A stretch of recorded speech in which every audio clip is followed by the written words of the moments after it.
सब कुछ तब शुरू हुआ जब इस यूनिवर्स के स्पिरिट्स ने हर उस ग्रह को जहां इंटेलिजेंट बीइंग्स रहते थे एक ऐसी लड़ाई में डाल दिया जो मौत तक चली। हारने वाले ग्रहों को तुरंत मिटा दिया जाता बिना किसी निशान के। हमारा MC जीहन एक SSS ranked martial arts skill वाला स्पिरिट बन गया, लेकिन वो इसकी पूरी ताकत अनलॉक नहीं कर पाया। बाकी इंसान इतने कमजोर थे कि ऑर्क्स के खिलाफ जंग हार गए। सिर्फ जीहान बचा, लेकिन अर्थ फिर भी हार गया और डिलीशन प्रोसेस शुरू हो गया। जब पूरा अर्थ वर्ल्ड गायब हो गया, सिर्फ जीहान बचा जिसकी स्किल ने डिलीशन को रोक दिया। इस यूनिक एबिलिटी ने स्पिरिट्स का ध्यान खींच लिया और उन्होंने उसे दूसरा मौका दिया। अपनी स्किल की फुल पोटेंशियल अनलॉक करने के साथ ही उसे एक टूटा फूटा सिस्टम मिला जो उसे दूसरों से कई गुना तेजी से लेवल अप करने देता है। इसके अलावा उसे एक अचीवमेंट स्टोर की एक्सेस मिली जहां वो अपने कमाए पॉइंट्स से यूनिक आइटम्स और नई एबिलिटीज खरीद सकता है। जब जीहान एक झटके से जागता है, सबसे पहले उसे टीवी स्क्रीन की धीमी आवाजें सुनाई देती हैं। वो थोड़ा होश में आता है और याद करने की कोशिश करता है कि क्या हुआ था। आखिरी चीज जो उसे सिस्टम में दिखी थी वो ये थी कि उसे टाइम में वापस लीग के पहले एंट्री एरा में भेजा जाएगा।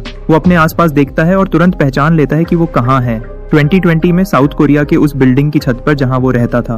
न तो सड़कों पर मॉन्स्टर्स तबाही मचा रहे थे, न ही लाइफ थ्रेटनिंग गेम्स चल रहे थे। बच्चे फुटपाथ पर खेल रहे थे। सोर्ड किंग युन सेजिन की नकल करते हुए जीहान को यकीन होता है कि वो सच में पीसफुल टाइम में टेलीपोर्ट हो गया है। बस कंफर्म करने के लिए वो अपना स्टेटस विंडो बुलाता है ताकि देखे कि उसकी एबिलिटीज रीसेट हुई हैं या नहीं। वो लेवल 2 पर वापस आ गया है, जो कंफर्म करता है कि अब वो टाइम में पीछे लीग के स्टार्टिंग पॉइंट पर है। उसे कुछ समझ नहीं आता, लेकिन ये उसके लिए परफेक्ट मौका है। अगर वो अपनी पास्ट लाइफ की इन्फॉर्मेशन यूज करे तो फ्यूचर बदलने का चांस है और उसे फ्यूचर बदलना ही होगा ताकि इस बार वो सबको प्रोटेक्ट कर सके। इस रियल गेम के एंड की नॉलेज लेकर वो इस बार सब कुछ अलग करेगा। 2020 में कोरिया का काफी सॉलिड पोजीशन था। दुनिया के टॉप प्लेयर्स में 11 सबसे बेहतरीन माने जाते थे और इनमें से एक 3rd नंबर पर युन सेजिन था। ये ऐसा आदमी था जिसकी ताकत इतनी धमाकेदार थी कि एक ही अटैक में 1 डजन प्लेयर्स को खत्म कर सकता था। सोर्ड किंग युन सेजिन की वजह से कोरिया दुनिया के सबसे स्ट्रॉन्ग कंट्रीज में से एक बन गया था। वो कोरिया का गर्व और खजाना था। उसके Battle.net में हिस्सा लेने की वजह से उसे स्ट्रॉन्गेस्ट वॉरियर का टाइटल मिला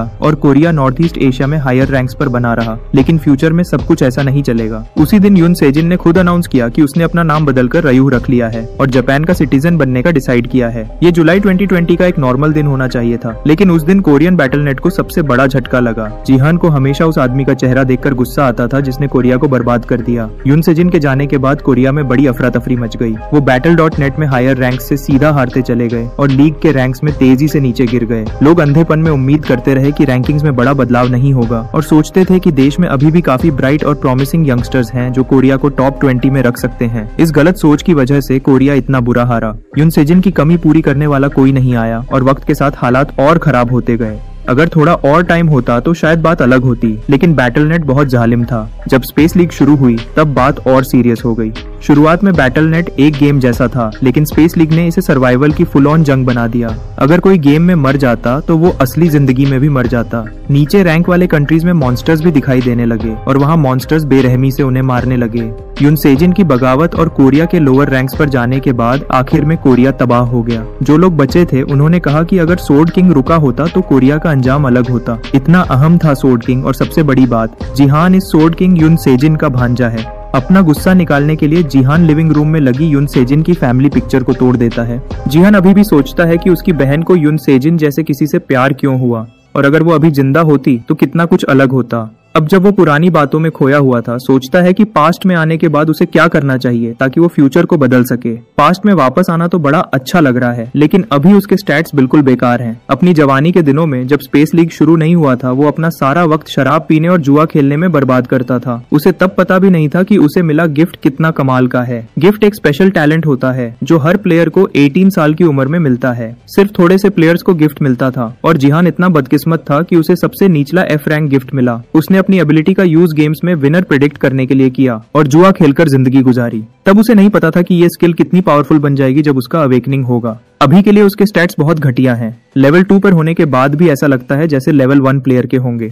लेकिन एक बार नशे में उसने गलती से एक एक्सपीरियंस पोशन पी ली, सोचकर कि ये शराब है, और इससे वो लेवल अप हो गया। अजीब बात यह है कि उसके पास ढेर सारे अचीवमेंट पॉइंट्स भी हैं, लेकिन वो बेकार हैं और अभी उसके किसी काम के नहीं हैं। जीहान को यकीन है कि लीग में एंटर होने से पहले उसने कुछ भी अचीव नहीं किया था, तो ये पॉइंट्स कहाँ से आए? ये अजीब है। शायद ये सब चेंजेस इसलिए हुए क्योंकि वो टाइम में वापस आया। अभी के लिए वो अपना इन्वेंटरी चेक करता है और उसकी नजर एक चीज पे पड़ती है, एक अचीवमेंट पॉइंट्स एक्सचेंज कूपन जो आखिरी सर्वाइवर बनने पर जिहान को स्पेशल रिवॉर्ड के तौर पर मिला है। ये उसके लिए ही बना है और ये रैंक एक्स आइटम है, मतलब ये काफी यूजफुल और रेयर है। वह तुरंत इसे यूज करता है और सिस्टम उसके लिए एक अचीवमेंट स्टोर एक्टिवेट करता है। इस स्टोर में उसके लिए एक्सक्लूसिव चीजें हैं और स्टोर का लेवल कुछ अचीवमेंट पॉइंट से अपग्रेड भी हो सकता है। अगर वो अपग्रेड करेगा तो उसे और ऑप्शंस मिलेंगे और उसे अभी कुछ ऐसा खरीदना है जो तुरंत काम आए। स्टोर में ज्यादा ऑप्शंस नहीं होते तो वो अपग्रेड करने का डिसाइड करता है। लेवल 2 एक्सपेंशन में कुछ खास नहीं मिलता तो वो लेवल 3 तक अपग्रेड करता है, फिर भी ज्यादा कुछ यूजफुल नहीं दिखता। अब उसके पास सिर्फ 50,000 पॉइंट्स बचे हैं। अगर वो स्टोर को लेवल 4 पर अपग्रेड करेगा तो सिर्फ 10,000 पॉइंट्स बचेंगे। जितना ज्यादा अपग्रेड उतना ही अगला अपग्रेड महंगा।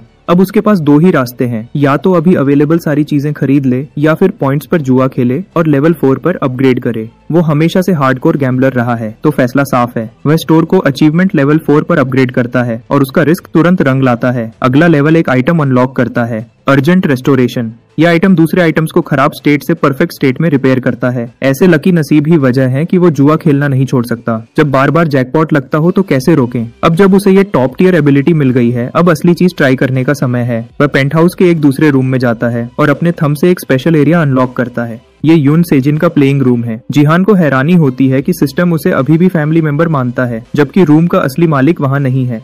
खैर, फ्री गिफ्ट के बारे में शिकायत का क्या फायदा। वो बैटल नेट कनेक्टर का इन्वेंट्री खोलता है और वही चीज ढूंढ लेता है जो उसे चाहिए। एक item Dongfeng shows spoiled brush जो A रैंक है और इन्वेंट्री में भी यूजलेस आइटम रजिस्टर है, लेकिन अपनी नई अर्जेंट रेस्टोरेशन टूल की मदद से वो इसे रिपेयर करता है और वही बनाता है जो उसे चाहिए।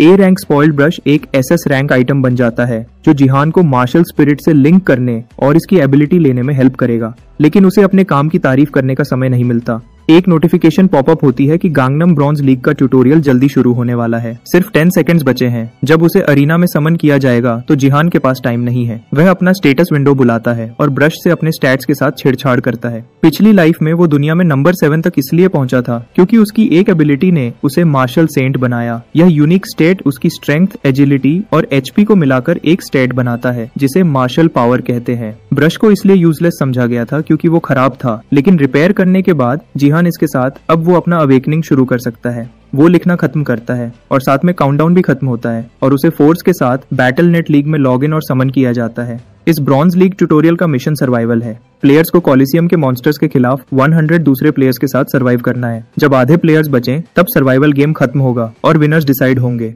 जिहान समन होते ही अपना स्टेटस विंडो चेक करता है और खुश होता है कि जो वो करना चाह रहा था हो गया।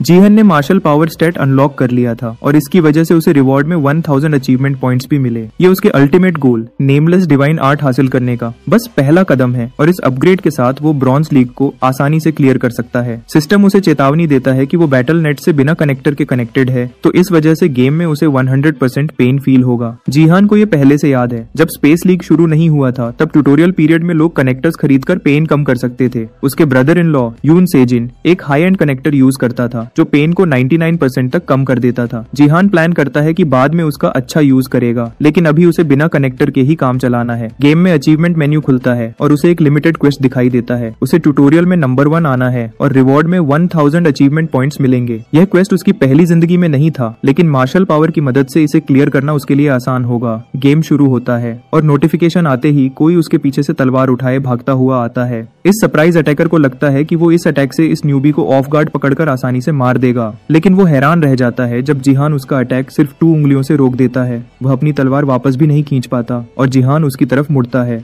फिर जिहान उस आदमी का शुक्रिया अदा करता है कि उसकी वजह से जिहान को पहला किल इतनी आसानी से मिल जाएगा। ये गेम का सबसे मजेदार हिस्सा है, लोगों को बिना रहम के खत्म करना। Battle.net के आने से दुनिया में एक और चीज बदली, गिल्ड्स का आना। गिल्ड्स लोगों के ग्रुप्स होते हैं जो प्लेयर्स को ट्रेन और मैनेज करते हैं। दुनिया भर में Battle.net की वजह से लोगों का इंटरेस्ट बढ़ा और हर एक कंट्री ने अपने रिसोर्सेज प्लेयर्स को बनाने में लगाए। मशहूर कंपनीज ने भी प्लेयर्स की ग्रोथ में ढेर पैसा लगाया, जिससे साउथ कोरिया में बड़े छोटे गिल्ड्स बने। इस वजह से कोरिया लीग के शुरू में ही स्ट्रॉन्ग प्लेयर्स बना सका। गंगनम ब्रॉन्ज लीग वह जगह है जहां हर गिल्ड के राइजिंग स्टार्स अपना डेब्यू करते हैं। इस गैंगनम लीग मैच में एक नया प्लेयर कॉलिसियम में समन होता है बाकी प्लेयर्स की तरह, और वो कोशिश करता है कि नर्वस न हो। इस घबराए हुए प्लेयर का नाम है डू होकू और वो खुद को सबसे लकी समझता है। आखिर वो डाइवर्जेंट गिल्ड के साथ है जो डाइवर्जेंट ग्रुप मैनेज करता है। ये फेमस गिल्ड अपने कई राइजिंग स्टार्स के लिए जानी जाती है। ये आम सा लड़का डू होकू ए रैंक गिफ्ट एजिलिटी हासिल करने के बाद इस शानदार गिल्ड में शामिल हुआ। सिर्फ थोड़े से लोग ही ए रैंक गिफ्ट पा सकते हैं और इस वजह से उसे यकीन है कि वो टॉप 50 में आ सकता है। अब पहला कदम है ये जानना कि उसका ओपोनेंट कौन होगा। वह भीड़ में देखता है और उसे सिर्फ पावरफुल नाइट्स, ब्रूटिश वॉरियर्स और डरावने मॉन्स्टर्स दिखते हैं। इतने सारे ऑप्शंस देखकर डू होकू हिम्मत करता है और सबको इग्नोर करके मुड़ता है जैसे उसने कुछ देखा ही नहीं। आखिर जिंदा रहना सर्वाइवल के लिए सबसे जरूरी है और बाकी प्लेयर्स उसे ऐसे घूर रहे होते हैं जैसे उन्होंने उसका डर सूंघ लिया हो। अगर वो शुरू में ही बकवास करके एलिमिनेट हो गया तो ये बहुत इंसल्ट वाली बात होगी। इधर उधर देखते हुए उसे लगता है कि ज्यादातर प्लेयर्स मेजर गिल्ड्स से हैं और सबके पास अच्छे इक्विपमेंट हैं। यहाँ होना ब्रॉन्ज लीग में होने जैसा लगता ही नहीं। लेकिन भीड़ में उसे एक आदमी दिखता है जो बाकी राइजिंग स्टार्स के बीच बिल्कुल अलग लगता है। वो बनियान टॉप और स्वेट पैंट पहने हैं, न उसके पास जूते हैं न कोई इक्विपमेंट। डू होकू सोचता है कि क्या ये बंदा ब्रॉन्ज लीग में पार्टिसिपेट करने का प्लान भी रखता है या गलती से समन हो गया। ये जरूर कोई न्यूबी होगा जो गलती से यहाँ आ गया और इसका मतलब है एक आसान किल। वह खुद को तैयार करता है और स्ट्राइक के लिए रेडी हो जाता है, अपनी किस्मत की तारीफ करते हुए कि उसे शुरू में ही इतना आसान किल मिल गया। जैसे ही सिस्टम नोटिफाई करता है कि गेम शुरू हो गया, डू होकू एक सेकंड भी वेस्ट नहीं करता और उस न्यूबी पर अटैक के लिए भागता है। लेकिन उसे हैरानी होती है जब न सिर्फ न्यूबी उसका अटैक रोक देता है बल्कि 2 उंगलियों से रोकता है। ये समझ नहीं आता कि कोई इतना बेकारी दिखता हुआ उसकी ए रैंक एजिलिटी एबिलिटी का मुकाबला कैसे कर सकता है। इससे पहले कि वो समझ सके क्या हो रहा है, जिहान उसे थोड़ी सी पावर से एक तरफ फेंक देता है जैसे वो एक कचरा हो। जिहान उसका मजाक उड़ाता है कि वो इतने सिंपल गिफ्ट जैसे एजिलिटी के साथ ब्रॉन्ज लीग में आया है। ये बात डू होकू को गुस्सा दिलाती है। वो ये एक्सेप्ट नहीं कर सकता कि उसकी ए रैंक एबिलिटी का कोई बेगर जैसा दिखता बंदा मजाक उड़ा रहा है। शायद जिहान इतना अकड़ रहा है क्योंकि उसने एक अटैक ब्लॉक कर लिया। अगर ऐसा है तो डू होकू उसे सबक सिखाने का प्लान बनाता है और अपनी तेज स्पीड एबिलिटी चार्ज करता है। लगता है ये प्लेयर जिहान पर पूरी पावर से आने वाला है और हमारा एमसी मान लेता है कि उसकी पहले वाली स्पीड भी कुछ ऐसी चीज नहीं थी जिसे हल्के में लिया जाए।